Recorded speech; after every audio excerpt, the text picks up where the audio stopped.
Assalomu alaykum bazı yurtdoshlar. Urganch Center Poskayda O'tkiyada Bolidaranın yanında yo'lning ustida 2 qavatli 100% podключ tayyor doğru kelib yashaladigan 150 kvadratga ega bo'lgan hovli-joy sotib olib qo'yildi. Yine elden yurtdoshlar keng tushgan ham podvalga ega. Saychan qismi bilan tanışaveramiz. Bir yan tarafımızda yine garajı var.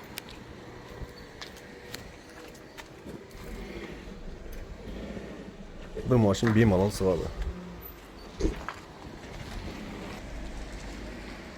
Ayrim jihozlari bilan yurtdoshlar gaz, suv, svetlardan muammo yo'q. Gaz so'chkimiz sher o'rnatilgan. Bismillah deb video obzorimizni boshlaymiz. Bismillahirrahmanirrahim. Giribashdan şimdi katta dalan. Eninde 4'ten ziyad tushgan, uzinasına 8'den ziyad. Kaç olmuş sher o'rnatilgan. Tak, gilamla döşengen oyoq deyimiz 100% laminat. Giribashdan 10 qo'limizda umayliklar qo'yilgan, orqasi kafilatlangan. Bu yerda ish konditsioner ketadi. Bir ish televizori ketadi. Kuxnyada bir xolodilnik bor, shu ketadi ekan. Qolgan narsalarimiz qoladi yurtdoshlar. Bu yerda parda qoladi, gilam qoladi, bu narsalar ketadi. Bu yerimiz zal.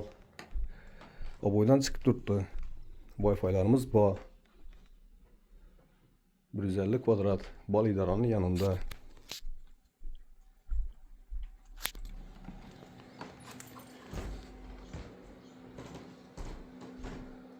Bir yan tarafımızda sanuzel. Ariston içeri ornatkallı. Kafelden çıkıp turibdi 100%.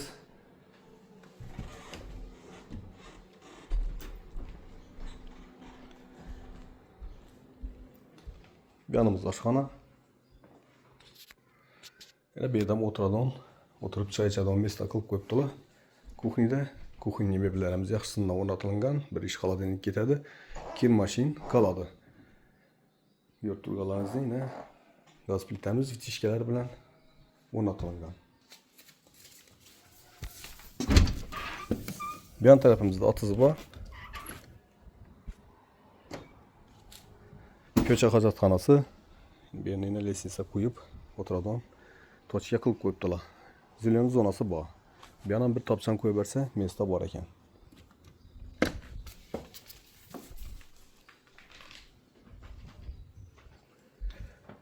Bu yan tarafımızda spalni.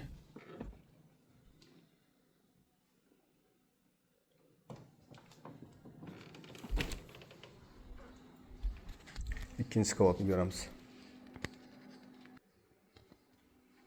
Listnitsamız yavaştan üstünden gilamla döşenip durdu. İkinci kavatta 2 spalni tushgan katta, bir katta hovl, bir zal. Bu yerimiz fondan chiqib turibdi, konditsioner qoladi bu yerda.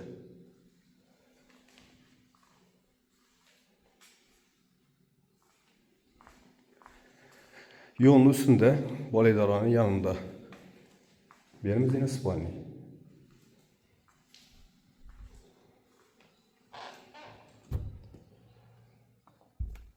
Bu yerimiz yine bir spalni. 150 kvadrat yurtdoshlar. Bahasına keladigan bo'lsak, 840 milyon so'm. Sal yine gelişib beriladi. Ekranda ko'rsatilgan nomerlarga chiqaverasizlar. Sog' omon bo'linglar, ishlaringizda omad.